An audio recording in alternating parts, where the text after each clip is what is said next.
श्री सच्चिदानंद सद्गुरु साईनाथ महाराज की जय। सद्गुरु श्री साईनाथुनि शरद बाबूजी की जय।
श्री सच्चिदानंद सद्गुरु साईनाथ महाराज की जय।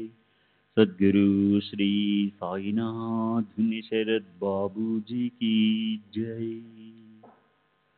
శ్రీ సాయినాథాయ నమః. శ్రీ సాయిబాబా సత్య చరిత్ర 28వ అధ్యాయం దృష్టాంత కథనం. సాయిబాబా ఒకే ప్రదేశానికే పరిమితమైనవారు కాదు. ఆయన అన్ని సజీవ నిర్జీవ పదార్థాల్లోనూ నిగూఢంగా ఉంటారు. బ్రహ్మదేవుడి నుంచి చీమ దోమల్లాంటి అతి చిన్న ప్రాణులన్నింటిలోనూ సమస్త ప్రదేశాల్లోనూ వ్యాపించి ఉంటారు. సాయిబాబా వేదాంగ పారంగతులు, అంటే అత్యంత నిపుణులు. స్వయంగా పరబ్రహ్మను తెలుసుకున్న లక్షణాన్ని ఆయన చూపించేవారు. ఈ ప్రకారంగా ఈ రెండు విషయాల్లోనూ నైపుణ్యం ఉండటం వల్ల ఆయన సద్గురువు అనేదానికి పాత్రుడు. స్వయంగా గొప్ప విద్వాంసులై కూడా శిష్యులకు జ్ఞానాన్ని బోధించలేకపోతే అప్పుడు అలాంటి ఆ సద్గురుల గురుత్వం వారి దగ్గరుంటేనే నయం. తండ్రి బిడ్డకు జన్మనిస్తాడు, కానీ ఆ జన్మ వెనకే మరణం ఉంటుంది. కానీ గురువు తన బిడ్డలాంటి శిష్యునికి జనన మరణాలను రెంటినీ తప్పిస్తారు. కనుక గురు హృదయంలోని కారుణ్యామృతం గొప్పది.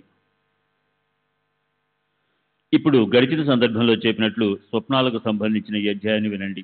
బాబా భక్తుల స్వప్నాల్లోకి వెళ్ళి వారికి ఎలా దర్శనమిచ్చేవారో కూడా చూడండి. కొందరికి త్రిశూలం రాయమని చెప్పేవారు, కొందరిని పులగం అడిగేవారు, కొందరిని పంతులు గారిలా చేతిలో బెత్తం పట్టుకుని వారి వీపు చెట్లు కొట్టేవారు. కొందరు స్వప్నాల్లోకి వెళ్ళి బెదిరించి వాళ్ళ త్రాగుడు అలవాటు మాన్పించేవారు. ఆ ప్రకారంగా భక్తులు అనేక సంకటాలను తొలగించి వారికి తమ చరణాలపై అనురాగలతల్ని పూయించి ఆనంద తీరాలకు త్రోసివేసే ప్రీతిని కలిగించేవారు.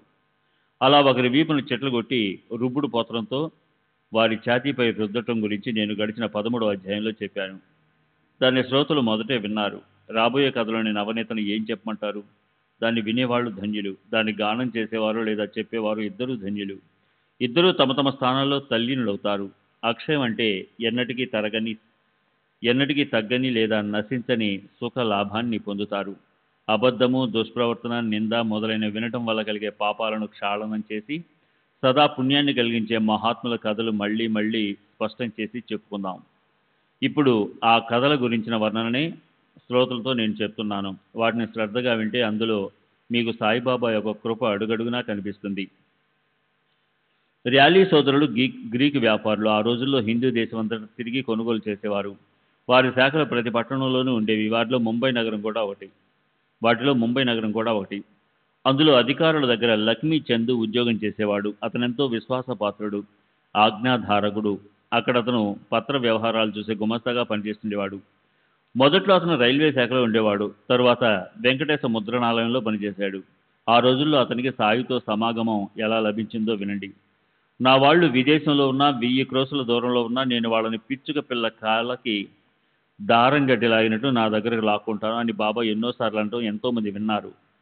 అలాంటి అనుభవాన్ని కూడా పొందారు. దానికి సంబంధించిన బాబా లీలను నేను ఇప్పుడు వర్ణిస్తాను. దేశ విదేశాల నుంచి ఎన్నో పిచ్చుక పిల్లలను బాబా రప్పించుకున్నారు. అందులో లాలా లక్ష్మీచంద్ బాబాకి ఓ భక్తిభావం ఉన్న పిల్లవాడు. అనేక జన్మలుగా సంతరించుకున్న ప్రారంభ కర్మ పరిపక్వమైనప్పుడే మహాత్ముల సమాగమం ప్రార్థిస్తుంది. మోహం వల్ల ఉత్పన్నమైన అజ్ఞానం నశిస్తుంది. వివేకం అనే అగ్ని ప్రజ్వలిస్తుంది. వైరాగ్యం అనే పరిపక్వ కాలం ఆసన్నమవుతుంది. సంచిత కర్మలు క్షయమైపోతాయి. జన్మ సార్థకమవుతుంది. ఒకసారి కళ్ళలో శ్రీ సాయినాథులు నిండిపోతే మరి ఇక అక్కడ ఇతరులకు స్థానం ఉండదు. ఆ కళ్ళు ఒకవేళ మూసుకున్నప్పటికీ నలువైపులా ఉండే సాయిబాబా అందులో కనిపిస్తూనే ఉంటారు. ఓసారి లాలా లక్ష్మీచంద్ నేను కలిశాం. అప్పుడు అతను తన స్వానుభవం గురించి నాకు చెప్పాడు.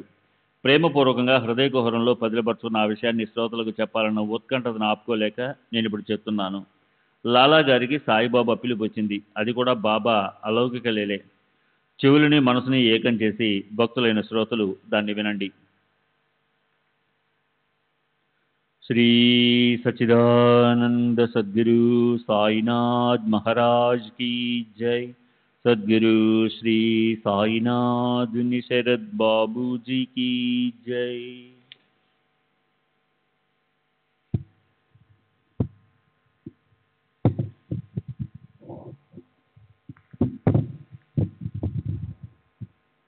క్రీస్తు శకం 1910వ సంవత్సరపు క్రిస్మస్ రోజులు వచ్చాయి. లాలా గారికి అప్పుడు షిరిడీకి వెళ్ళే యోగం పట్టింది. అప్పుడే అతనికి బాబా ప్రథమ దర్శనం అయ్యింది. అయితే ఆ యోగం పట్టబోతుందన్న దానికి సూచన అతనికి 1-2 నెలల ముందే వచ్చింది. అది ఎలాగో వినండి.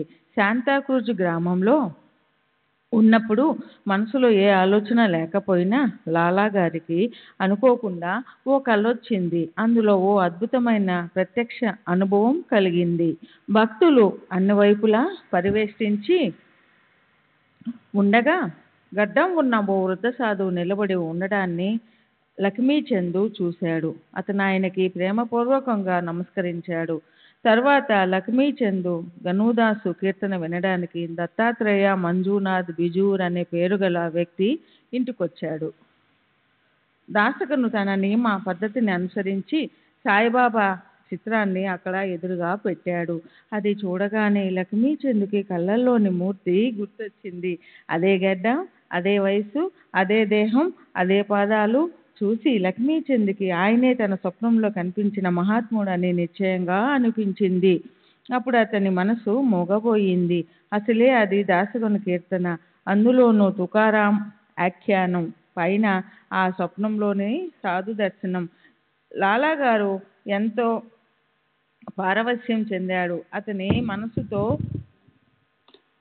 మనసుతో కోమలం, అతని కళ్ళల్లో సుళ్ళు తిరిగి ప్రేమ అశ్రువులు ఉబికాయి. అబ్బా, ఈ ప్రేమమూర్తిని నేనెప్పుడు చూస్తానా అని అతని ప్రాణం తహతహలాడింది.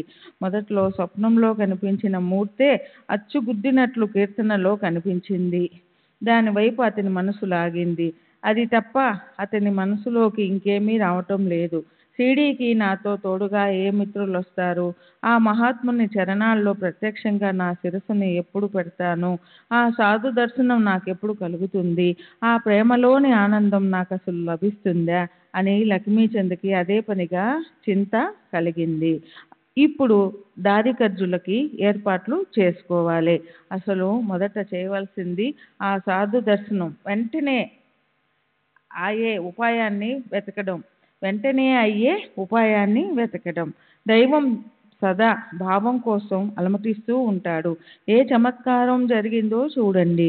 అదే రోజు రాత్రి 8 గంటలకి లాలాగారి మిత్రుడు అతని తలుపు తట్టాడు. తలుపు తెరిచి చూస్తే అతనికి అత్యంత ఆప్తమిత్రుడైన శంకర్రావు అక్కడున్నాడు. అతనిలా అడిగాడు, షిరిడీ వస్తావా? మొదట కేట్గాంలో ఉండే నారాయణ మహారాజు దర్శనం చేసుకోవాలని అనిపించింది. కానీ ఇప్పుడు అనిపిస్తుంది మొదట షిరిడీ వెళ్ళి రావాలని. వెతకపోయిన తీగ కాలికి తగినట్లయింది. లక్ష్మీచంద్ మనసుకి పట్టరానంత ఆనందం కలిగింది. అతను తన బాబాయి కొడుకు దగ్గర నుంచి 15 రూపాయలు డబ్బు అప్పు తీసుకున్నాడు. శంకర్రావు కూడా అలాగే చేశాడు. షిరిడీ వెళ్ళడానికి ఇద్దరు ఏర్పాట్లు చేసుకున్నారు. కూర్చోడానికి, పడుకోవడానికి దుప్పటి, జంపు ఖానా తీసుకున్నారు. ప్రయాణానికి సిద్ధమైనారు. వేళకి వెళ్ళి టికెట్ సంపాదించారు. ఇద్దరు బండిని పట్టుకున్నారు. శంకర్రావు పెద్ద భజన పరుడు. లక్ష్మీచంద్ ప్రయాణంలో జిజ్ఞాసతో అందరినీ విచారించసాగాడు. షిరిడీకి చెందిన వారు ఎవరు కలిసినా వారికి నమస్కరిస్తూ సాయిబాబా మహిమను తెలియజేసే అనుభవాలు మాకు చెప్పండి. మహమ్మద్ నగర్ చుట్టుపక్కల సాయిబాబా అని ఎంతో ప్రఖ్యాతి చెందిన గొప్ప మహాత్ములు ఉన్నారు కదా, ఆయన గురించిన అనుభవాలేవైనా మాకు నిశ్చయపూర్వకంగా చెప్పండి అనేవాడు. అక్కడ రైలు పెట్టెలో 4 ముస్లింలు ఉన్నారు. వారుండేది షిరిడీ దగ్గరలోనే. వారితో పరస్పరం పిచ్చాపాటి మాట్లాడినప్పుడు లక్ష్మీచంద్కి తృప్తి కలిగింది. లక్ష్మీచంద్ భావుకుడు. అతను ముస్లింలను కూడా సాయిబాబా గురించిన విశేషాలు మీకు తెలిస్తే మాకు చెప్పండని ఎంతో ప్రేమగా అడిగాడు. అప్పుడు వాళ్ళు జవాబిస్తూ సాయిబాబా గొప్ప మహాత్ములని, ఆయన షిరిడీలో ఎన్నో సంవత్సరాల నుంచి ఉంటున్న ఓ గొప్ప ఔలియా అని చెప్పారు. ఆ ప్రకారంగా కబుర్లు చెప్పుకుంటూ ఆనందంగా ప్రయాణించి ఇద్దరు కోపర్గాం చేరుకున్నారు. సాయిబాబాకి జామ పండ్లంటే ఇష్టమని లక్ష్మీచంద్కి గుర్తొచ్చింది. కోపర్గాంలో జామ పండ్లు పండుతాయి. వాటిని గోదావరి ఒడ్డున అమ్ముతారు. బాబాకి అర్పించడానికి వాటిని తీసుకెళ్లాలనుకున్నాడు. కానీ గోదావరి ఒడ్డుకి చేరుకున్నాక అక్కడ అందమైన దృశ్యాలను చూసి మనసులో ఎంత మురిసిపోయాడంటే గుర్రబండి అవతలి ఒడ్డుకి కూడా చేరుకుంది. లక్ష్మీచంద్ మాత్రం జాంపండ్ల సంగతి మర్చిపోయాడు. అక్కడి నుంచి షిరిడీ 4 ఊళ్ళ అవతలుంది. గుర్రబండి వేగంగా పోతుంది. అప్పుడు గుర్తొచ్చింది లక్ష్మీచంద్కి జాంపండ్ల సంగతి. కానీ అది జాంపండ్లు దొరికే చోటే కాదు.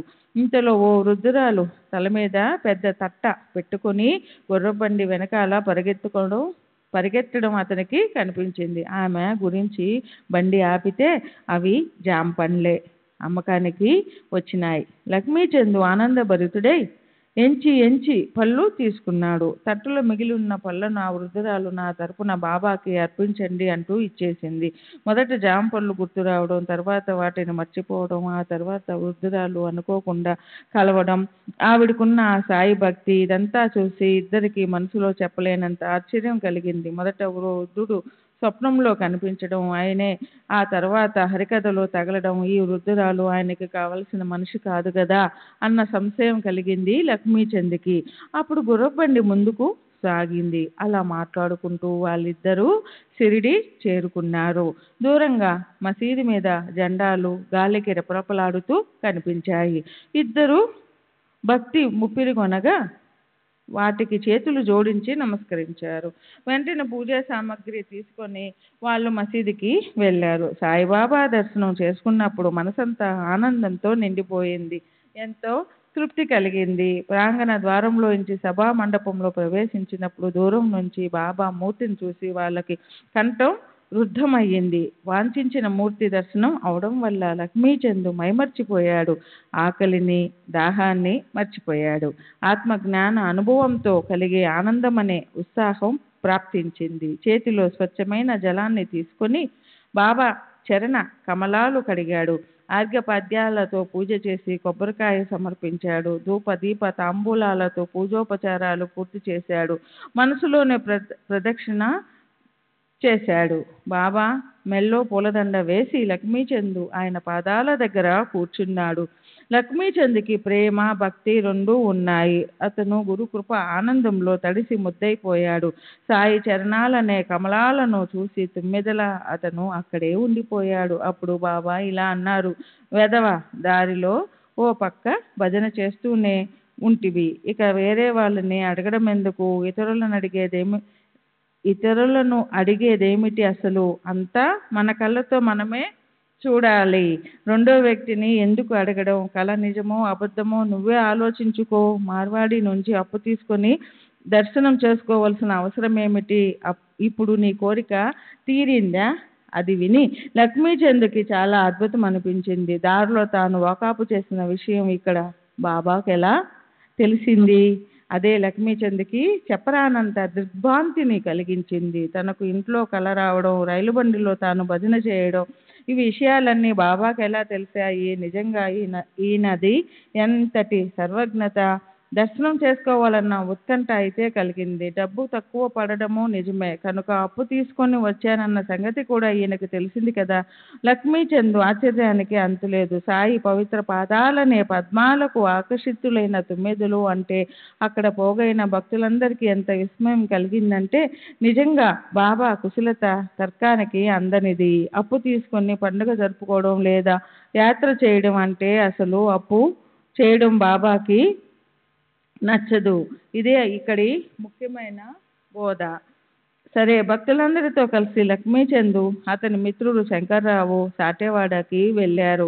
మధ్యాహ్నం అవగానే గొప్ప ఆనందంతో భోజనానికి కూర్చున్నారు. ఇంతలో ఎవరో భక్తులు బాబా ప్రసాదం అంటూ కొంచెం రవ్వ కేసరి తీసుకొచ్చి ఆకులో వడ్డించారు. అది తిని లక్ష్మీచంద్ తృప్తిపడ్డాడు. మర్నాడు భోజన సమయంలో లాలాగారికి మళ్ళీ రవ్వ కేసరి గుర్తొచ్చింది. అయితే అది భోజనంలో రోజు ఉండదు. లాలాగారికి ఆ కోరిక మనసులో అలా ఉండిపోయింది. మూడో రోజు ఓ విచిత్రం జరిగింది. లాలాగారి తీరని ఆ తీవ్రమైన కోరికను నెరవేర్చడానికి సాయి మహారాజు ఏ ఉపాయం చేశారో చూడండి. ఆ రోజు మధ్యాహ్నం ఎప్పటిలాగే జోగు, గంధము, అక్షింతలు, పూలు మొదలైన వాటితో గంట, నీరాజనం, పంచహారతి తీసుకొని మసీదుకి వచ్చాడు. బాబాని అతను ఈరోజు ఏం నైవేద్యం తీసుకురమ్మంటారు అని అడిగాడు. దానికి మహారాజు ఇలా ఆజ్ఞాపించారు, నా కోసం పళ్ళెం నిండా రవ్వ కేసరి తీసుకునిరా. ఆ తర్వాత పూజ హారతి చేయి. జోగు పూజ సామాగ్రి అక్కడ పెట్టి వెంటనే వెనక్కి వెళ్ళిపోయాడు. అందరికీ సరిపోయేంత రవ్వ కేసరి తీసుకొని ఆలస్యం చేయకుండా తిరిగి వచ్చాడు. తర్వాత మధ్యాహ్న హారతి అయ్యింది. భక్తులు మొదటే తీసుకొచ్చిన నైవేద్యం పళ్ళాలు మసీదులోనికి రాసాగాయి. అప్పుడు బాబా తమ భక్తులతో ఇలా తీసుకురండి, అందరం కలిసి హాయిగా తిందాం. అప్పుడు భక్తులు వెళ్ళి రవ్వ కేసరితో నిండిన 2 గిన్నెలు తీసుకొచ్చారు. ఇక్కడ కడుపులో ఆకలి, వెన్నులో పోటు, సంధివాతం వల్ల కలిగే నొప్పి రావడం వల్ల లక్ష్మీచంద్ మనసు అస్వస్థతకు లోనయ్యింది. కానీ అప్పుడే బాబా నోటి నుంచి జాలువరిన శబ్దాలు ఇలా బయటపడ్డాయి. వాటిని శ్రోతలు జాగ్రత్తగా వినండి. భూక్ లగి హై, అచ్చా హో, కమర్ మే దర్ద్, చాహియే దవా, అబ్ సాంజ కి చలి హై, హవా కరో సవార్ హారతి. ఆకలేస్తుంది, మంచిదే. వెన్నులో పూట మందు కావాలా? ఇప్పుడు రవ్వ కేసరి మీదకి మళ్ళింది మనసు.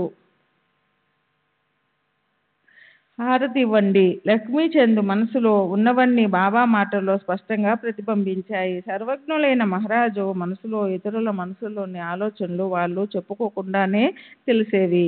సరే, హారతి అయిపోయాక భోజన సమయంలో లక్ష్మీచంద్కి రవ్వ కేసరి లభించింది. అతని ఇక విషయంలో కలిగిన కోరిక నెరవేరి అతని మనసంతా ఆనంద దీపికల కాంతులు వెల్లివిరిశాయి. ఆ రోజు నుంచి లక్ష్మీచంద్కి బాబా మీద ప్రేమ వెల్లువల పెరిగిపోయింది. అతను పూలదండ, అగరొత్తులు, కొబ్బరికాయ మొదలైన వాటితో బాబాని పూజించడం అనే నియమం పెట్టుకున్నాడు. అతని పంట పండింది. సాయిబాబా మీద ఎంత భక్తి కలిగిందంటే షిరిడి వెళ్ళే వారెవరైనా కలిస్తే వారి చేతికి బాబా కోసం పూలదండ, కర్పూరం, అగరొత్తులు, దక్షిణ పంపించేవాడు. షిరిడీకి ఎవరు వెళ్ళినా సరే లక్ష్మీచంద్కి ఆ విషయం తెలిస్తే చాలు ఈ 3 వస్తువులు దక్షిణతో సహా బాబాకి నియమంగా పంపిస్తూ ఉండేవాడు. మనసులోని కోరిక అనుసరించి రవ్వ కేసరి తినడానికి లభించిన ఆ షిరిడీ ప్రయాణంలో చావడి ఉత్సవం జరిగే నాటి రాత్రి ఆ సమారంభాన్ని చూడడం కోసం వెళ్ళాడు లక్ష్మీచంద్. అప్పుడు బాబాకి దగ్గు తెర వచ్చి ఆయన ప్రాణం తల్లడిల్లిపోయింది. లక్ష్మీచంద్ అప్పుడు తన మనసులో ఇలా అనుకున్నాడు, ఈ దగ్గు బాబాని ఎంత బాధ పెడుతుందో, ఆయనకి ఈ జనుల దృష్టి తగిలిందేమో, అందుకే ఇంతలా దగ్గొచ్చింది. ఈ ఆలోచనే లక్ష్మీచంద్ మనసులో చెలరేగింది. అయితే మర్నాడు ఉదయాన్నే అతను మసీదులో బాబా దగ్గరికి వెళ్ళినప్పుడు గమ్మత్తు చూడండి, బాబా కూడా అచ్చం అలాగే అన్నారు. మాధవరావు దేశపాండే బాబా దగ్గరకు వచ్చినప్పుడు బాబా తమంత తామే అతనితో ఇలా అన్నారు, నిన్న నాకు బాగా దగ్గొచ్చింది. ఎవరిదో చెడు దృష్టి ఫలితమే ఉంటుంది కదూ. నిజంగానే నాకు ఎవరిదో దృష్టి తగిలింది. అందుకే ఆ దగ్గు రకరకాలుగా నా ప్రాణాన్ని ఊపేసింది. అది విని లక్ష్మీచంద్కి ఆశ్చర్యం వేసింది. అతను తన మనసులో ఇలా అనుకున్నాడు, ఇవైతే నా ఆలోచనలే కదా, బాబాకి ఇవెలా తెలిసాయి?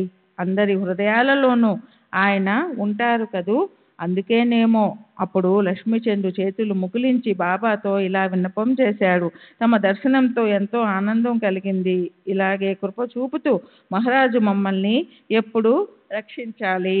నాకు ఈ పాదాలు తప్ప ఈ ప్రపంచంలో మరో దైవమే లేదు. మీ చరణాల్లోనే, మీ భావంలోనే నా మనసు ఎప్పుడూ లీనమై ఉండాలి. ఓ సాయి సమర్థ, మీ చరణాల్లో నేను నా తల నుంచుతున్నాను. మీ అనుమతి కోరుతున్నాను. మేము ఇంటికి తిరిగి వెళ్ళడానికి అనుమతి ఇవ్వండి. అనాథలమైన మమ్మల్ని ఇలాగే కాపాడండి. ఎప్పుడు మాపై తమ కృపా దృష్టి ఉంచండి. అప్పుడు మాకు సంసారంలో దుఃఖం కలగదు. మీ నామస్మరణను మాలో పెంచండి. అన్ని రకాలుగా మాకు సుఖాన్ని, తృప్తిని లభింపచేయండి. ఆ ప్రకారంగా ఆశీర్వాదాలతో సహా విభూతిని తీసుకొని మిత్రులతో కలిసి ఆనంద అమృత ధారల్లో మునకలు వేస్తూ దారిలో సాయి గుణగానాన్ని చేస్తూ లక్ష్మీచంద్ తన గ్రామానికి వెళ్ళిపోయాడు. అలాగే మరో పిచ్చుకను బంధించి బాబా షిరిడీకి రప్పించారు. ఆ పిచ్చుక ఒక ప్రేమమయి స్త్రీ. ఈమె కథ చాలా అద్భుతంగా ఉంటుంది. మధ్యప్రదేశ్లోని బురహన్పూర్ పట్టణంలో ఉండే ఈమెకి ఓ కల వచ్చింది. అందులో ఆమె సాయిబాబాని చూసింది. అంతకు ముందెన్నడూ ఆమె సాయిబాబా ప్రత్యక్ష దర్శనం చేసుకోలేదు. అయినా బాబా స్వప్నంలో ఈమె ఇంటి వాకిట్లోకి వచ్చారు. పులగం పెట్టమని అడిగాడు. ఆ స్త్రీ వెంటనే మేల్కొని చూస్తే అక్కడెవరూ లేరు. అప్పుడే ఆమె ఆ వృత్తాంతమంతా అందరికీ వెంటనే చెప్పేసింది. శ్రీ సచ్చిదానంద సద్గురు సాయినాథ్ మహారాజ్ కీ జై. సద్గురు శ్రీ సాయినాథుని శరత్ బాబూజీ కీ జై. ఆ స్త్రీ వెంటనే మేల్కొని చూస్తే అక్కడెవరూ లేరు. అప్పుడామె ఆ వృత్తాంతమంతా అందరికీ వెంటనే చెప్పేసింది. ఆమె భర్త ఆ పట్టణంలోనే తపాలా శాఖలో అధికారిగా ఉండేవాడు. తర్వాత అకోలాకి బదిలీ అయ్యాక వారు షిరిడీ వెళ్లేందుకు ఉద్యుక్తులైనారు. ఆ దంపతులు గొప్ప భక్తిభావం గలవారు. ఆ కల వల్ల వారికి బాబాపై ఎంతో ఆసక్తి కలిగింది. సాయిలీల వారికి అలౌకికంగా అనిపించింది. ఆయన్ని ప్రత్యక్షంగా దర్శించుకోవాలని వారికి చాలా ఉత్సాహం కలిగింది. ఓ మంచి రోజు చూసి వాళ్ళిద్దరూ షిరిడీ బయలుదేరారు. దారిలో పవిత్ర గోదావరి నదికి నమస్కరించుకొని వారు షిరిడీ చేరుకున్నారు. ప్రేమగా బాబా దర్శనం చేసుకున్నారు. భక్తితో పూజ చేశారు. తర్వాత ప్రతిరోజు బాబా చరణసేవ చేస్తూ సుఖించారు. అలా ఆ దంపతులు ఆనందం ఉప్పొంగే మనసుతో షిరిడీలో 2 నెలలు ఉండిపోయారు. బాబా కూడా వారి భావభక్తితోనూ పులగం ప్రసాదంతోనూ సంతుష్టులైనారు. నిజానికి ఆ దంపతులు బాబాకి పులగం భోజనం పెట్టడానికే షిరిడీ వచ్చారు. కానీ 14 రోజులు గడిచిపోయాయి. అయినా పులగం నైవేద్యం పెట్టడం అనే పని అలాగే ఆగిపోయింది. చేసుకున్న సంకల్పం అలా ఆలస్యం అవడం ఆ స్త్రీ మనసుకు నచ్చలేదు. 15వ రోజు మధ్యాహ్నం పులగం తీసుకుని ఆమె మసీదుకు వచ్చింది. అప్పటికే మసీదులో తెరలు వేసేశారు. బాబా తమ భక్తులందరితో కలిసి అంతకు ముందే భోజనానికి కూర్చున్నారని తెలిసింది ఆమెకి. అలా భోజనం చేస్తున్నప్పుడు తెర లోపలికి ఎవరూ వెళ్లరు. అయితే ఆ స్త్రీకి ఆదుర్ద కలిగింది. ఆమె క్రింది ప్రాంగణంలో ప్రశాంతంగా కూర్చోలేకపోయింది. కేవలం పులగం నివేదించాలనే ఆ ఆనందం కోసమే ఆమె అకోలో నుంచి షిరిడీకి ప్రయాణించి వచ్చింది. అప్పుడు అలాంటి ఆమె ఉత్కంఠని ఆమెని ఊరికే ఎలా ఉండనిస్తుంది? ఎవరి మాట వినకుండా తన చేతితో తెరను పక్కకు తొలగించి ఎవరినీ లెక్క చేయకుండా ఆమె లోపలికి ప్రవేశించి తన కోరిక నెరవేర్చుకుంది. అప్పుడు బాబా ఓ విశేషం చేశారు. పొలగం కోసమే ఎంతగానో ఎదురు చూస్తున్నట్లు బాబా మొదట దాన్నే అడిగి తీసుకుని 2 చేతులతో ఆ పళ్ళాన్ని పట్టుకున్నారు. పులగాన్ని చూసి ఆయన ఎంతో ఆనందించారు. ఆయన ముద్ద వెంబడి ముద్ద తీసుకుని తమ నోట్లో పెట్టుకున్నారు. బాబా ఆతృత చూసి అందరికీ ఎంతో చిత్రం అనిపించింది, ఆశ్చర్యం వేసింది. అయితే తర్వాత ఆ పులగం కథంతా విన్నప్పుడు సాయిబాబా అసాధారణత అందరికీ అవగతమైంది.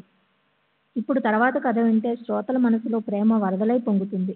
ఒక గుజరాతీ బ్రాహ్మణుడు సాయిబాబా సేవ చేయడానికి అనుకోకుండా షిరిడీ వచ్చాడు.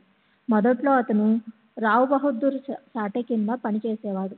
నిజాయితీగా అలా సేవ చేస్తున్నప్పుడు అతనికి సాయిబాబా ఆశ్రయం లభించింది. ఆ సంగతి కూడా ఎంతో మధురమైనది. భక్తి ప్రేమలతో ఇష్టముండే వారి వాంఛను, మనసులోని కోరికను శ్రీహరి ఎలా తీరుస్తాడో వినండి. ఆ గుజరాతీ బ్రాహ్మణుడి పేరు మేఘుడు. సాయి మహారాజుతో అతనికి పూర్వజన్మకు సంబంధించిన స్నేహానుబంధం ఉండడం వల్లే అతడు షిరిడీకి వచ్చి ఉండొచ్చు. సరే, ఇప్పుడు కథ మీద శ్రద్ధ పెట్టడానికి సిద్ధం కండి. సాటే ఖేడా జిల్లా ప్రాంతంలో ఉంటున్నప్పుడు అనుకోకుండా అతన్ని మేఘుడు కలిశాడు. సాటే ఇతన్ని శివాలయంలో నిత్య పూజ కోసం పనిలో పెట్టాడు. తర్వాత సాటే షిరిడీకి వచ్చాడు. అతని అదృష్టం ఉదయించింది. అక్కడ సాయి మహారాజ్ సాన్నిధ్యం లభించింది. ఆయన చరణాలకి సాటే మనస్సు ఆకర్షింపబడింది. షిరిడీలో బాబా దర్శనానికి వచ్చే యాత్రికుల రద్దీ చూసి అతడు ఇక్కడ తన భవనం ఉండాలి, అప్పుడు ఇక్కడ ఉండడానికి భక్తులకు సౌకర్యంగా ఉంటుంది అని మనసులో నిశ్చయించుకున్నాడు. గ్రామస్తులందరినీ కలుపుకొని దానికోసం స్థలాన్ని సంపాదించాడు. బాబా మొదట వేప చెట్టు కింద ప్రకటమైనారు కనుక ఆ స్థానంలో భవనం నిర్మించాలని నిశ్చయమైంది. ఆ పవిత్ర స్థల మహిమను గతంలో 14వ అధ్యాయంలో వర్ణించాను కనుక ఇప్పుడు మళ్ళీ చెప్పనవసరం లేదు. మనం తర్వాత వర్ణనను నడిపిద్దాం. సరే, మేఘుడి పూర్వజన్మ పుణ్యం ఎంతో ఉంది. రావ్ బహదూర్ సాటే అతన్ని కలిశాడు. అప్పుడే అతని గొప్ప ప్రయత్నంతో మేఘుడు పారమార్థిక మార్గంలో పడ్డాడు. పరిస్థితులకు లొంగిపోయి మేఘుడు కర్మభ్రష్టు అనగా ధర్మశాస్త్రంలో చెప్పిన కర్మలను ఆచరించినవాడు అయినాడు. సాటే అతనికి గాయత్రి మంత్రం ఉపదేశించి మంచి మార్గంలో ప్రవేశపెట్టాడు. మేఘుడు సాటే దగ్గర పనికి కుదిరాడు. పరస్పరం ఒకరిపై ఒకరికి ప్రేమ కలిగింది. మేఘుడు సాటేని గురువుగా భావించేవాడు. సాటేకి కూడా అతనంటే అభిమానం ఉండేది. సరే, ఓసారి సహజంగా మాట్లాడుకుంటూ తన గురువు గొప్పతనం గురించి చెప్పేటప్పుడు సాటే హృదయంలో ప్రేమ ఉప్పెనలా పొంగింది. అతడు మేఘుడితో ఉత్సాహంగా ఇలా అన్నాడు. బాబాకి గంగాజలంతో స్నానం చేయించాలని నా మనసులో తీవ్రంగా కోరిక కలిగింది. అందుకే నిన్ను నేను షిరిడీకి పంపుతున్నాను. అదీగాక నీ అనన్య సేవ చూసి నాకేమనిపిస్తోందంటే ఆ సద్గురువుతో నీకు సాంగత్యం ఏర్పడాలి. ఆయన చరణాల్లో నీకు భక్తి కలగాలి.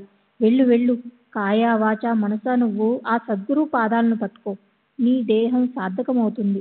నీ జన్మకు పరమశ్రేయస్సు కలుగుతుంది. మేఘుడు సాయిబాబా జాతిని గురించి అడిగాడు. కానీ నిజం చెప్పాలంటే సాటేకి కూడా ఆ విషయం తెలియదు. సాటే ఇలా అన్నాడు. మసీదులో ఉంటారు కనుక ఆయన్ని ముస్లిం అని అంటారు. చెవులు కుట్టించుకొని ముసల్మాను అంటారు. ముస్లిం అన్న పదం చెవుల్లో పడగానే మేఘుడు మనస్సు తల్లడిల్లిపోయింది. అతని మనసులో ఇలా ఆలోచన కొనసాగింది. యవ్వనుల కంటే నీచులు ఎవరూ ఉండరు. ఆయన గురుత్వం అనగా ఎంతటిది కాదు అంటే సాటే కోపిస్తాడు. సరే అందామంటే తను ఖచ్చితంగా దుర్గతి పాలవుతాడు, నరకానికి పోతాడు. మేఘుడికి ఏం చేయాలో తోచలేదు. అతని ఆలోచనలో పడ్డాడు. అతని పని ముందుకు పోతే గొయ్యి, వెనక్కి పోతే నుయ్యి అన్నట్లయింది. మనస్సు అస్థిరంగా డోలాయమానంగా అయింది. కానీ సాటే ఎంతో బలవంతం చేయడం వల్ల అతడు బాబాను దర్శనం చేసుకోవాలని నిశ్చయించుకున్నాడు. తర్వాత మేఘుడు షిరిడీ వచ్చాడు. మసీదు ప్రాంగణం చేరుకున్నాడు. అతడు మసీదు మెట్లు ఎక్కేటప్పుడు బాబా తమ లీలను చూపడం ప్రారంభించారు. ఉగ్రస్వరూపం ధరించి చేత్తో రాయి తీసుకుని అరవసాగారు. ఖబర్దార్, మెట్ల మీద అడుగు వేశావంటే చూడు, గుర్తుంచుకో, ఇది ముస్లింలుండే స్థానం. నీవేమో గొప్ప జాతికి చెందిన బ్రాహ్మణుడివి, నేనైతే నీచాతి నీచుడైన యవనుణ్ణి. నేను నీకు అంటరాని వాణ్ణి. వెళ్ళు, ఇక్కడి నుంచి వెనక్కి తిరిగి వెళ్ళు. ఉగ్రంగా ఉన్న బాబా రూపం అంటే సాక్షాత్తు ప్రళయకాలంలోని రుద్రుడి స్వరూపమే. చూసే వాళ్ళకి వణుకు పుట్టింది. మేఘుడైతే గజగజ కంపించిపోయాడు. కానీ బాబాయి కోపం పైపైనే, హృదయంలో మాత్రం కారుణ్యపు వెల్లువే. మేఘుడు నిర్ఘాంతపోయాడు. బాబాకి నా మనసులో విషయాలు ఎలా తెలుసు? దూరంగా ఉండే ఖేడా జిల్లా ఎక్కడా, అహ్మద్నగర్ ఎక్కడా? సంశయంతో కురింగిపోయిన నా మనసును ప్రకటన చేయడం కోసమే బాబా ఇలా క్రుద్ధులైనారు. బాబా అతన్ని కొట్టడానికి ముందుకు వస్తున్నప్పుడు మేఘుడి ధైర్యం నీరు కారిపోయింది. అతని అడుగులు వెనక్కి పడసాగాయి. ముందుకెళ్లేందుకు అతనికి ధైర్యం చాలలేదు. తర్వాత అతడు అలాగే కొద్ది రోజులు షిరిడీలోనే ఉండిపోయాడు. బాబా కోపతాపాలు చూశాడు. చేతనైనంత సేవ చేశాడు. కానీ దృఢ విశ్వాసం మాత్రం కలగలేదు. తర్వాత అతను ఇంటికి తిరిగి వెళ్ళిపోయాడు. అక్కడ విపరీతమైన జ్వరంతో బాధపడి మంచానికి అంటుకుపోయాడు. బాబాపై గాలి మళ్ళగానే అతడు తిరిగి షిరిడీకి వచ్చేశాడు. అలా మేఘుడు షిరిడీకి తిరిగి వచ్చి అక్కడే ఉండిపోయాడు.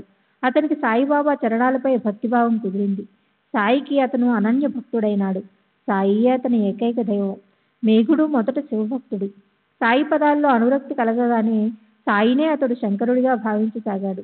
సాయిబాబాయే అతడికి ఉమానాథుడు. మేఘుడు రాత్రింబవళ్ళు సాయి శంకరుడి నామాన్ని గట్టిగా జపించేవాడు.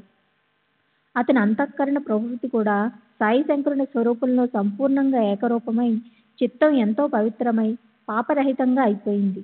మేఘుడు సాయికి అనన్య భక్తుడిగా అయ్యాడు. సాయిబాబా అంటే ప్రత్యక్షంగా శంకర భగవానుడే అన్న భావన అతనికి కలిగింది. అతడు సదా నోటితో శంకర శంకర అంటూ ఉండేవాడు. మరో దైవాన్ని అతడు కొలిచేవాడు కాదు. సాయి పూజ అతనికి సమస్త దేవతల పూజ. సాయియే అతని గిరిజారమణుడు. ఆ భావననే మనస్సులో దృఢంగా పెట్టుకుని మేఘుడు ప్రశాంత చిత్తుడై ఉండేవాడు. శంకరుడికి బిల్వపత్రాలంటే ఎంతో ప్రీతి. షిరిడీలో బిల్వవృక్షం లేదని మేఘుడు ఆ పత్రాలను తీసుకురావడానికి 1.5 క్రోసులు అనగా 3-4 కిలోమీటర్ల దూరం నడిచి వెళ్ళి తన కోరికను నెరవేర్చుకునేవాడు. 1.5 క్రోసుల దూరమే ఏమిటి, బిల్వ పత్రాల కోసం కొండలు గుట్టలు కూడా ఎక్కి వెళ్తుండేవాడు. అలా చేసి అతను పూజపై ఉన్న ఆసక్తిని, తన కోరికను నెరవేర్చుకునేవాడు. దూర తీరాల నుంచి బిల్వపత్రాన్ని తెచ్చి పూజా సామగ్రినంతా సమకూర్చుకుని సమస్త గ్రామదేవతలను నియమబద్ధంగా విధిపూర్వకంగా పూజించేవాడు. సరాసరి మసీదుకి వెళ్ళడం, ప్రేమపూర్వకంగా బాబా ఆసనానికి నమస్కరించడం, బాబా పాదాలు నొక్కడం, కడగడం, ఆయన చరణతీర్థాన్ని తాగడం, ఇదే అతని నిత్యక్రమం. శ్రీ సచ్చిదానంద సద్గురు సాయినాథ్ మహారాజ్ కీ జై. సద్గురు శ్రీ సాయినాథుని శరత్ బాబూజీ కీ జై.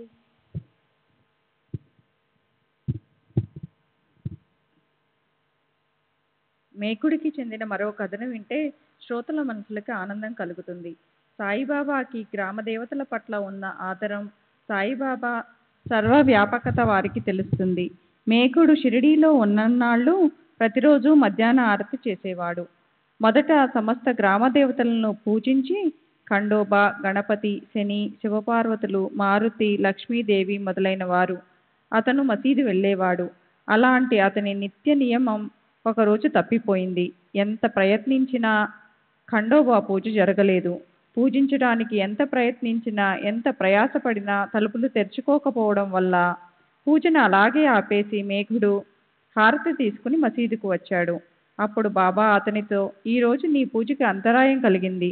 సర్వదేవతల పూజను చేశావు కానీ ఒక దైవం పూజ లేకుండా ఉండిపోయాడు. వెళ్ళు, అది పూర్తి చేసి ఇక్కడికి రా. మేఘుడిలా అన్నాడు. ద్వారం వేసి ఉంది, తెరుద్దామంటే తెరుచుకోవడం లేదు. కనుకే పూజకి అంతరాయం కలిగింది. దానికి బాబా ఇలా అన్నారు, వెళ్ళు, ఇప్పుడు వెళ్ళి చూడు, తలుపులు తీసే ఉన్నాయి.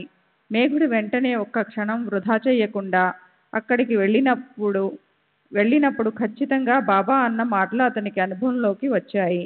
మేఘుడు ఖండోబాని పూజించిన తరువాత అతని మనసుని పెనవేసుకున్న అశాంతి తొలగిపోయింది. తరువాత బాబా మేఘుడిని తన పూజ చేయనిచ్చారు. మేఘుడు గంధ పుష్పాది 8 ఉపచారాలతో ఎంతో ఆదరంతో బాబాను పూజించాడు. యథాశక్తి దక్షిణ, దండ, పళ్ళు కూడా అర్పించాడు. ఒకసారి మకర సంక్రాంతి రోజున గోదావరి నదీ జలాన్ని తెచ్చి బాబాకి నూనె రాసి నలుగు పెట్టి చందనం అద్ది స్నానం చేయించాలని మేఘుడి మనసులో కోరిక కలిగింది. అనుమతి తీసుకోవడానికి బాబాని పదే పదే అడిగినప్పుడు నీ ఇష్టం వచ్చినట్లు చెయ్యి అని బాబా అన్న వెంటనే మేఘుడు బిందె తీసుకుని నీటి కోసం బయలుదేరాడు. సూర్యోదయానికి ముందే మేఘుడు ఖాళీ బిందె తీసుకుని ఎండ వేడిమి నుంచి రక్షించే సాధనం అంటే గొడుగు తీసుకోకుండానే, కాళ్ళకు చెప్పులైనా వేసుకోకుండానే నీరు తేవడానికి గోదావరి నది వైపుకు బయలుదేరాడు. వెళ్ళి రావడానికి 8 క్రోసులు అంటే 25 కిలోమీటర్లు దూరాన్ని నడవవలసి ఉంటుందని, ఎంతో కష్టము శ్రమ అవుతుందని అతను స్వప్నంలో కూడా అనుకోలేదు. ఈ చింత అతనికి అసలు లేనే లేదు. ఆజ్ఞ లభించగానే అతను బయలుదేరాడు. నిశ్చయం దృఢమైతే దాని వెంటనే కార్యం సాధించాలన్న ఉల్లాసము ఉంటుంది. గంగాజలంతో సాయినాథునికి స్నానం చేయించాలని అతని మనసులో ఉంది. అప్పుడు ఇక కష్టమనేది ఏముంటుంది, అలసట అనేదే ఏముంటుంది? దృఢమైన శ్రద్ధ అనేదొక్కటే కార్యసిద్ధికి ఆధారం. ఈ ప్రకారంగా మేఘుడు నీటిని తెచ్చి రాగి గంగాళంలో పోసి స్నానానికి లేవండి అని బాబాని అర్థించాడు. కానీ బాబా అది వినలేదు. మధ్యాహ్న ఆరతి అయిపోయింది. భక్తులు తమ తమ ఇళ్ళకి వెళ్ళిపోయారు. మధ్యాహ్నం అయిపోయింది. బాబా స్నానానికి సర్వము సిద్ధమైంది అని మేఘుడు ఎంతగానో అర్థించడం చూసి, లీలను లేదా ఆటను ఆడేందుకే దేహాన్ని ధరించిన సాయి మేఘుడి చేయి తన చేత్తో పట్టుకుని ఇలా అన్నారు, నాకు గంగా స్నానం వద్దురా, నీకేం తెలియదురా, ఫకీరైన నాకు గంగా స్నానం ఎందుకు? కానీ మేఘుడది వినలేదు. బాబాని అతను శంకరుడిలా భావిస్తాడు. గంగా స్నానంతో శంకరుడు ఆనందిస్తాడన్నదొక్కటే అతనికి తెలుసు. బాబాతో అతను ఇలా అన్నాడు, ఈరోజు మకర సంక్రాంతి పండుగ. శంకరుడికి గంగాజలంతో స్నానం చేయిస్తే ఆయన ఎంతో ప్రసన్నుడవుతాడు.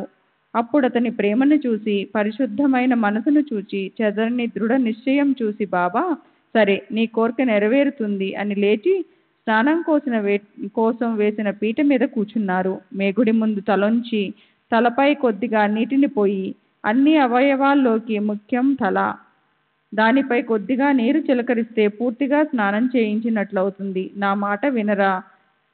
మేఘుడు సరే అని నీటి బిందెను ఎత్తాడు.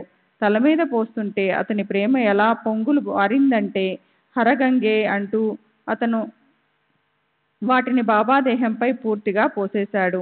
నా శంకరుడికి నేను బట్టలతో సహా స్నానం చేయించానని మేఘుడికి పట్టరానంత ఆనందం కలిగింది. కానీ అతను ఖాళీ బిందెను కింద పెట్టి చూసినప్పుడు అతనికో చమత్కారం కనిపించింది. అతను అవయవాలన్నింటిపై నీళ్లు పోసినప్పటికీ బాబాకి కేవలం తల మాత్రమే తడిసింది. ఇతర అవయవాలు పొడిగానే ఉండిపోయాయి.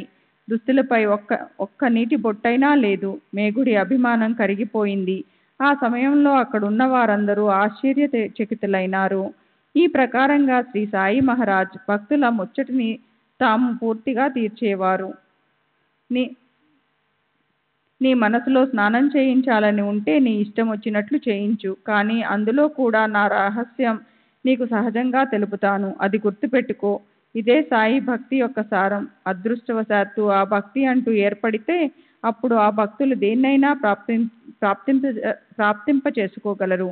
వారికి ఏదీ అసాధ్యం కాదు. క్రమక్రమంగా అన్నీ సులభంగా లభిస్తాయి. కూర్చున్నా, లేచినా, మాట్లాడుతున్నా, ఉదయం సాయంత్రం అటు ఇటు తిరుగుతున్నా, ఏం చేస్తున్నా భక్తులు మనస్సులో శ్రద్ధ సహనాలను పెట్టుకుంటే సాయి వాళ్ళ ఇచ్ఛిత మనోరాధాలని నెరవేరుస్తారు. కానీ ప్రత్యక్ష వ్యవహారాల్లో అలాంటిదో చిహ్నాన్ని నాటి క్రమక్రమంగా తమపై ఇష్టం కలిగించి సాయి ఆ భక్తులకి పారమార్థిక బోధన ప్రసాదిస్తారు.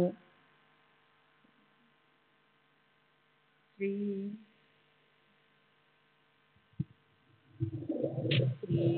సచ్చిదానంద సద్గురు సాయినాథ్ మహారాజ్ కీ జై. సద్గురు శ్రీ సాయినాథుని శరత్ బాబూజీ కీ జై. మేఘుడికి చెందిన అలాంటిదే మరొకతను వింటే శ్రోతలకు సుఖము కలుగుతుంది. సాయికి తమ భక్తులపై ఉన్న ప్రేమను చూసి వారి మనసు మనసులకు ఆనందం కలుగుతుంది. నానాసాహెబ్ చందోల్కర్ మేఘునికి ఆ పెద్ద బాబా ఫోటో ఇచ్చాడు. సాటేవాడలో తన గదిలో దాన్ని పెట్టి కూడా తానెంతో భక్తితో పూజించేవాడు. మసీదులో ప్రత్యక్ష మూర్తి వాడలో అచ్చం అలాగనే ఉంటుంది. ఆయన చిత్రము 2 చోట్ల పూజా హారతి అహోరాత్రులు నడిచేవి. అలాంటి సేవ జరుగుతూ సహజంగా ఓ సంవత్సరం గడిచింది. ఒకసారి మేఘుడు తెల్లవారుజామున మెలకువగా ఉన్నప్పుడు అతనికి ఓ అనుభవం కలిగింది. పక్క మీద మేఘుడు కళ్ళు మూసుకొని పడుకొని ఉన్నప్పుడు అతను మానసికంగా పూర్తిగా మెలకువతోనే ఉన్నప్పుడు బాబా స్పష్ట రూపము అతనికి కనిపించింది. బాబా కూడా అతను మెలకువగా ఉండటం చూసి అతని పక్క మీద అక్షంతలు వేసి, మేఘా, గోడ మీద త్రిశూలము బొమ్మను గీయరా అని చెప్పి అక్కడ అదృశ్యమైపోయారు.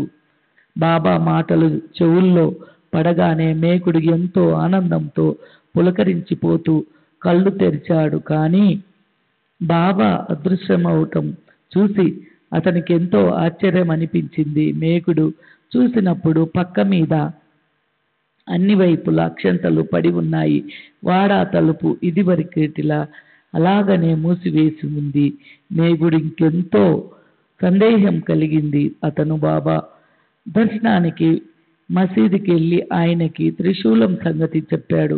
గోడ మీద త్రిశూలం గీసేందుకు అనుమతి అడిగాడు. మేఘుడు బాబాకి తన కళ అంతయు వర్ణించాడు. అప్పుడు బాబా కళ ఇలా అన్నారు, కళేమిట్రా, నా మాటలు నువ్వు వినలేదా? గోడ మీద త్రిశూలం గీయు కళే కదా అంటూ నా మాటలు నిజమా అబద్ధమా అని అడగటానికి వచ్చావా?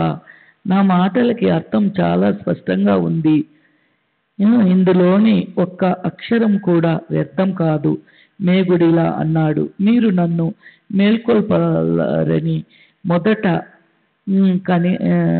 నాకు అనిపించింది. కానీ కనీసము తలుపు తీసి అయినా లేవు కనుక నాకు అలా అనిపించింది. దానికి బాబా ఇచ్చిన సమాధానం వినండి. నేను ప్రవేశించటానికి తలుపులు అవసరం లేదు. నాకు ఆకారం లేదు, విస్తరణ లేదు. నేను సదా సర్వదా అంతటా వ్యాపించి ఉన్నాను. నాపై భారం వేసి నిజంగా నాతో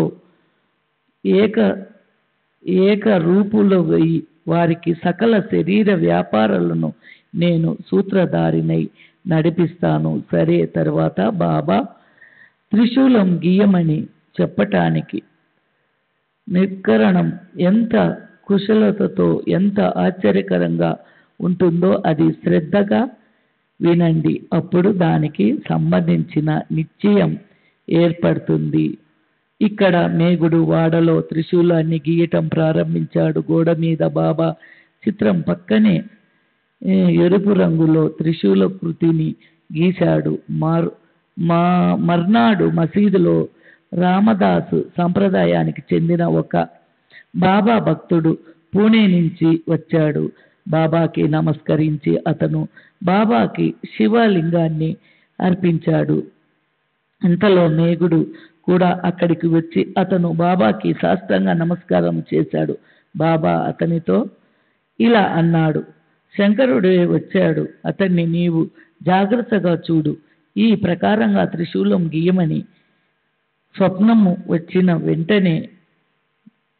వెంటనే సరాసరి లింగమే ప్రాప్తిస్తున్నందుకు మేఘుడు చతికియుడై లింగాన్ని చూసినప్పుడు ప్రేమతో అతనికి కంఠం రుద్ధమైంది. ఈ లింగానికి సంబంధించిన మరో అనుభవము కాకాసాహెబ్ దీక్షిత్ వచ్చింది. దాన్ని కూడా శ్రోతలు ఆధారపూర్వకంగా వింటే సాయి చరణాల్లో వారికి శ్రద్ధ కలుగుతుంది. శ్రీ సచ్చిదానంద సద్గురు సాయినాథ్ మహారాజ్ కీ జై. సద్గురు శ్రీ సాయినాథుని శరత్ బాబుజీకి జై.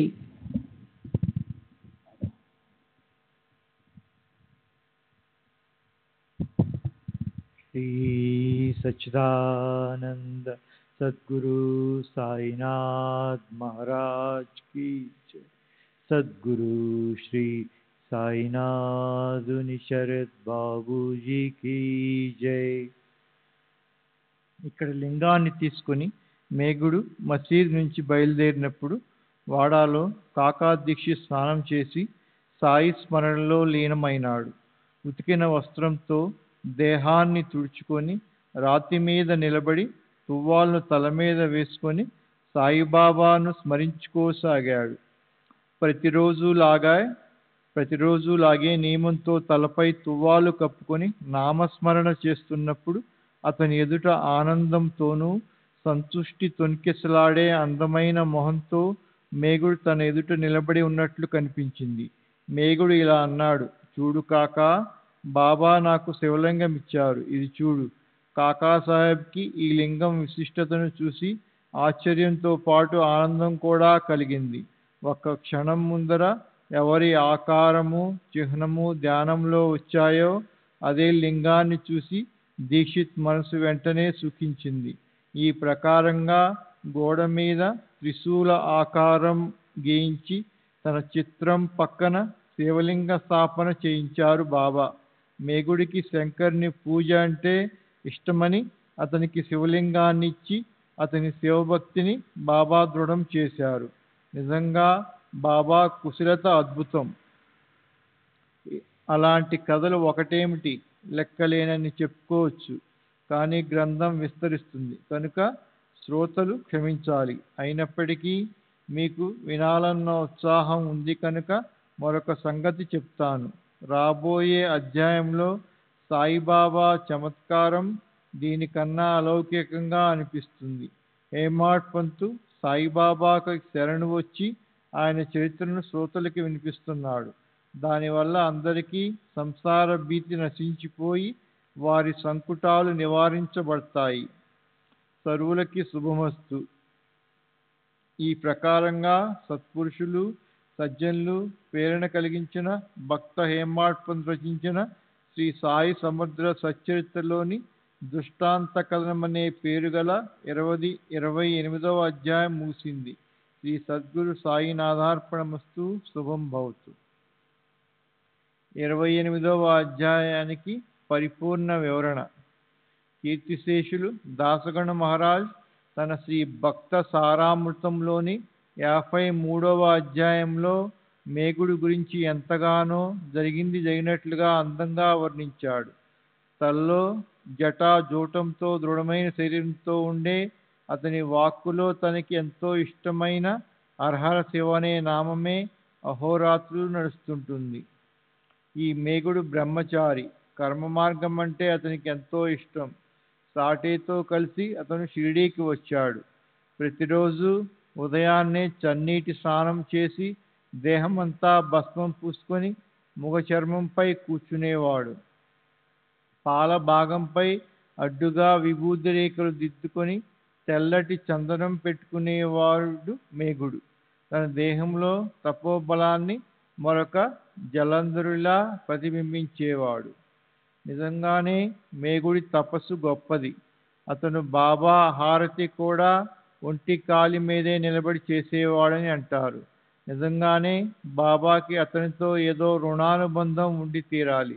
లేకపోతే కర్మభ్రంశమైన అతన్ని కీర్తిశేషులు రావ్ బహదూర్ సాటే ద్వారా ఏదో ఒక రకంగా షిరిడీకి లాగి అతనికి ఒకే ఒక్క దైవమైన శంకరుడు సాక్షాత్తు తానే అన్నట్లు చేసి అతని భక్తి పట్ల తపశ్చర్య పట్ల ప్రసన్నులై కీర్తిశేషం 12వ సంవత్సరంలో షిరిడీలో తమ వద్దే అతడు మరణించినప్పుడు స్వయంగా అతని శ్మశాన యాత్రలో తాము ఉండి అతని దేహంపై పూలు చల్లి బాబా అతనికి సద్గతి ఇచ్చి ఉండేవారు కాదు. మేగుడు నిజంగా అదృష్టవంతుడు. అతని యజమాని అంటే రావ్ బహదూర్ సాటేకి లభించింది. అతని అతనిచే సాధించబడింది, ఇతనికి లభించింది. సాటేకి బాబా ఆశీర్వాదంతో వృద్ధాప్యంలో కొడుకు పుట్టాడు. పెన్షన్ కూడా పెరిగింది. కానీ పరమార్థంలో మాత్రం అతని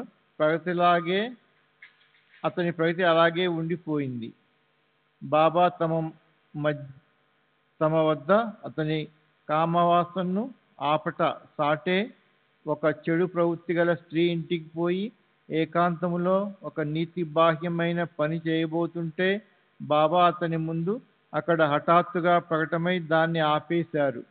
చార్టర్స్ అండ్ సేయింగ్స్ నెంబర్ 206కి క్రోధాన్ని తీసేయటానికి సాటే ఏదో కారణంతో కోపంతో తన భార్యను కొరడాతో కొట్టడానికి తయారైనప్పుడు బాబా సరిగ్గా అదే సమయంలో అతన్ని పిలవమని మేగుడిని పంపి దాన్ని ఆపారు. క్రోధాన్ని తీసేయడానికి ప్రయత్నించారు, కానీ సాటే బాగుపడలేదు. సాటే మనసులో తన గొప్పతనాన్ని గురించి కొంచెం అహంకారం కూడా ఉండేది. అతనికి షిరిడీలోని గ్రామస్తులతోనూ అలాగే బాబా దగ్గరికి ముంబై నుంచి వచ్చిన చాందోర్కర్, దీక్షిత్ లాంటి సుశిక్షితులైన గొప్ప భక్తులతో కూడా సరిపడేది కాదు. కీర్తి శకం 1918వ సంవత్సరం ప్రారంభంలో బాబా హయాంలోనే అతను షిరిడీ వదిలి పుణేలోని తన గ్రామానికి వెళ్ళిపోయి మళ్ళీ తిరిగి రానేలేదు. మేగుడు మాత్రం తన జీవితాన్ని సార్థకం చేసుకున్నాడు. దీన్ని బట్టి ఏం తెలుస్తుందంటే గురుకృప ఉన్నప్పటికీ సాధకులు తమ సాధన తామే స్వయంగా చేసుకోవాలి. గురువు కేవలం మార్గదర్శనం చేస్తూ వారి సాధనను నడిపిస్తారు. బాబా స్వయంగా చెప్పి ఉండలేదా, మీరు తీవ్రంగా ప్రయత్నించండి, ప్రతిఫలాపేక్షను పూర్తిగా వదిలివేయండి, మీకు ఫలాన్ని ఇవ్వటానికి నేను మీ వెనుక నిలబడే ఉన్నాను కదా.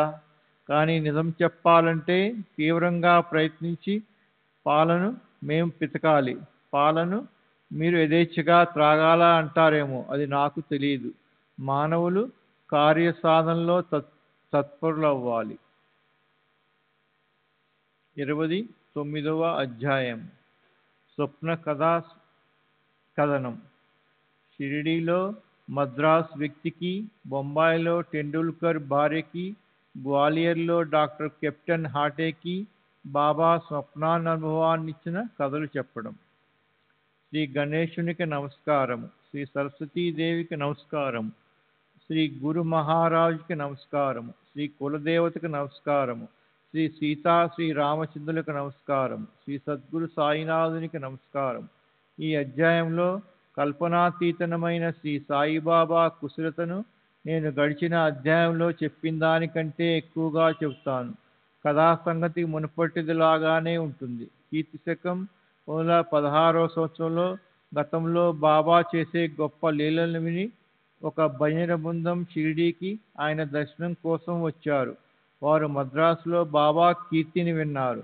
వారంతా కాశీ యాత్రకు ప్రయాణిస్తూ షిరిడీలో ఆగారు. సాయిబాబా గొప్ప ఉదారులు, దానకర్ణులు, గొప్ప మహాత్ములు. యాత్రికుల మీద కృపతో వారు అపారంగా డబ్బు పంచేవారు. ఒక కాణి అణా బేడా అంటే ఒక కాణి అణా బేడా అంటే 4 కానులు అంటే 1 అణ, 16 అణాలు 1 రూపాయి. ₹1 పావలాలను ఎంతో సహజంగా వర్షించేవారు.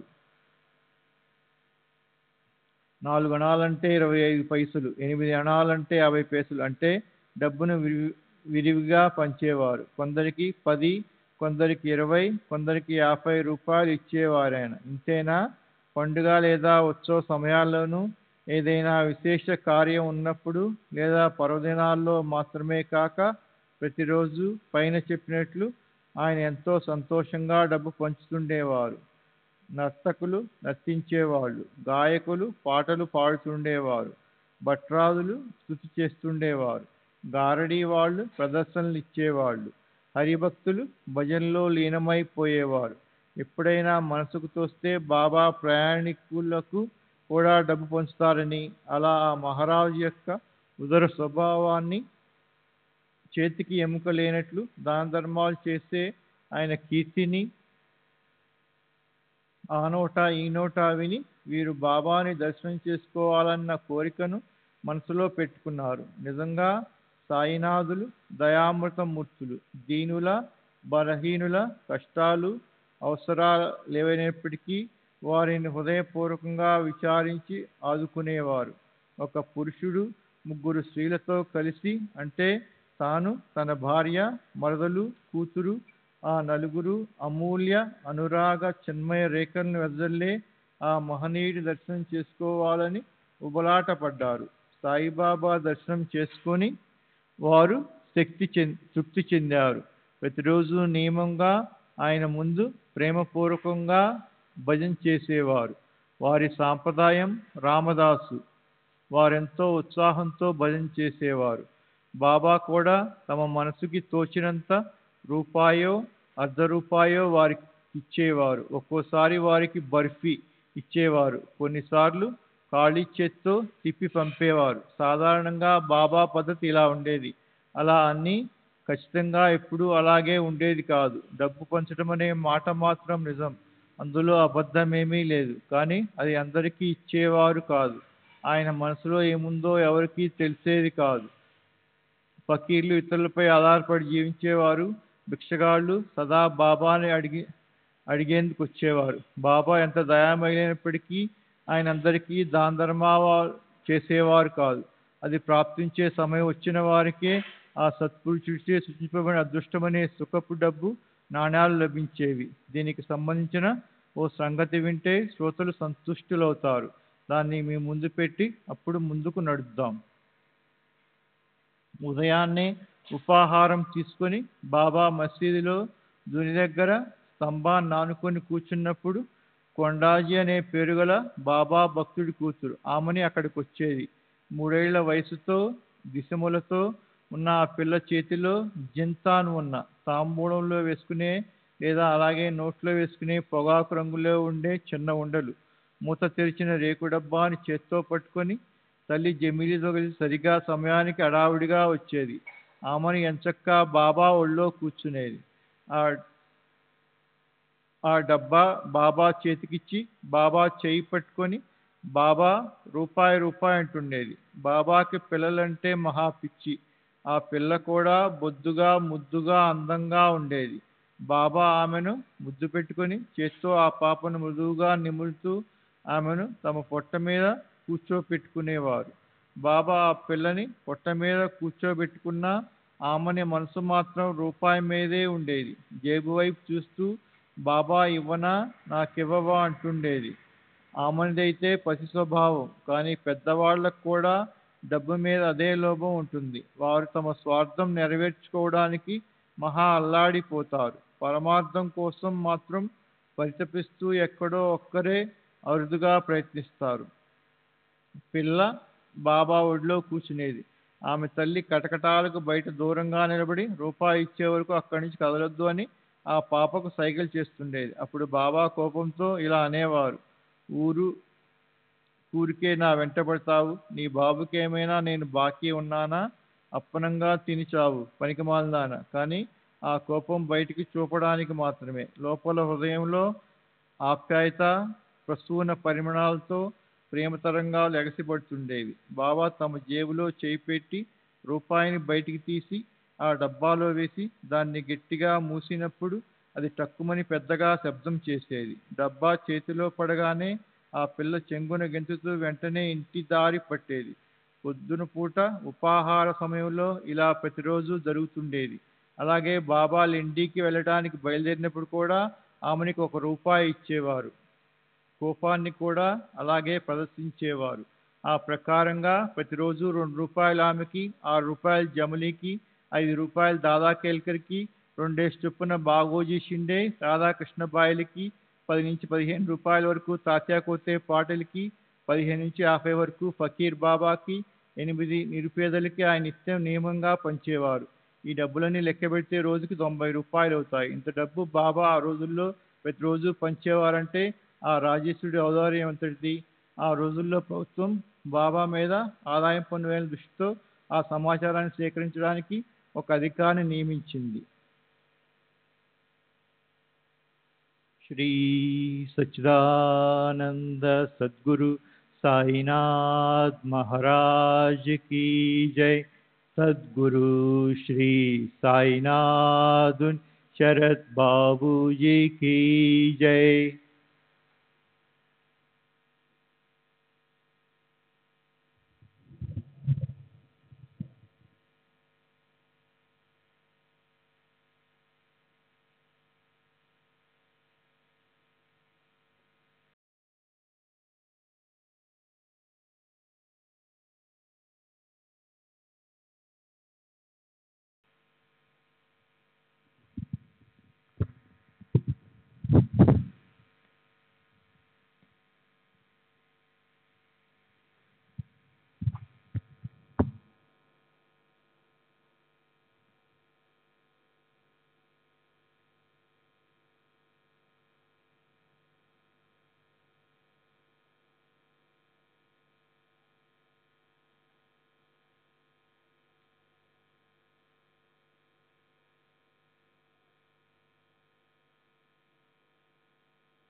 श्री सच्चिदानंद सद्गुरु साईनाथ महाराज की जय।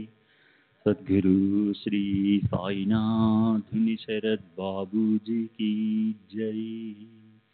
साई रहम नजर करना बच्चों का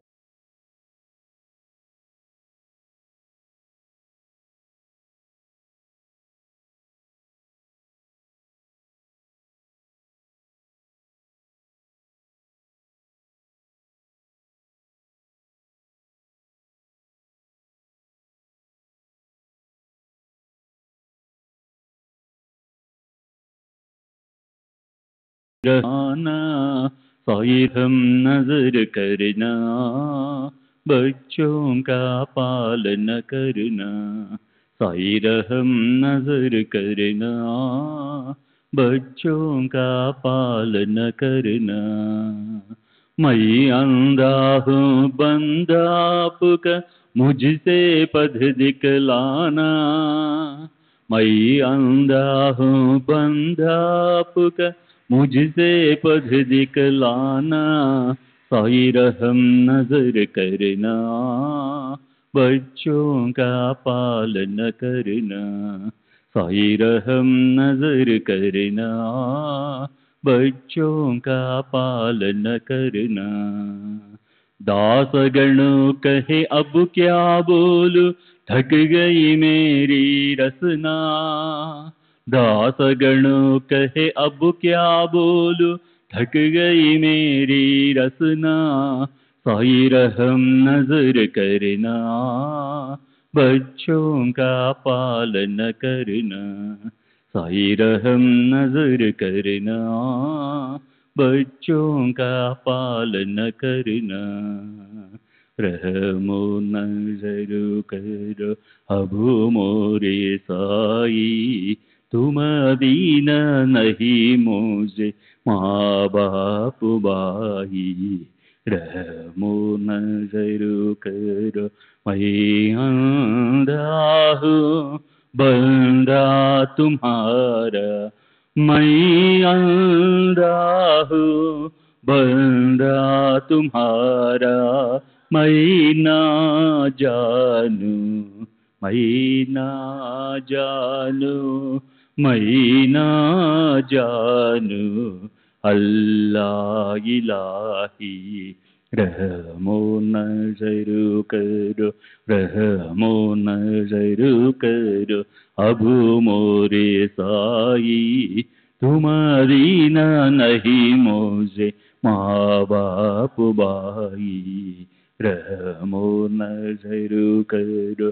काली जमाना मैंने गमाया, काली जमाना मैंने गमाया, साथी आखिर का, साथी आखिर का, साथी आखिर का, तुम भी न कोई, रहमो नजर करो, रहमो नजर करो, अब मोरे साई तुम्हारी न नहीं मुझे माँ बाप भाई, रहमो नजर करो।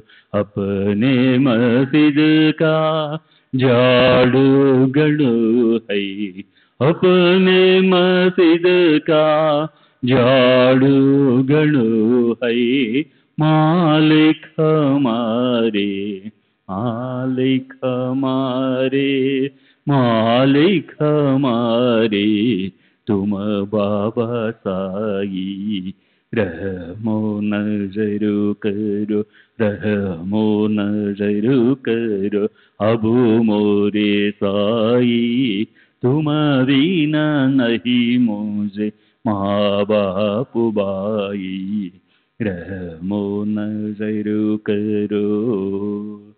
श्री सच्चिदानंद सद्गुरु साईनाथ महाराज की जय। सद्गुरु श्री साईनाथ शरद बाबू जी की जय।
श्री सच्चिदानंद सद्गुरु साईनाथ महाराज की जय।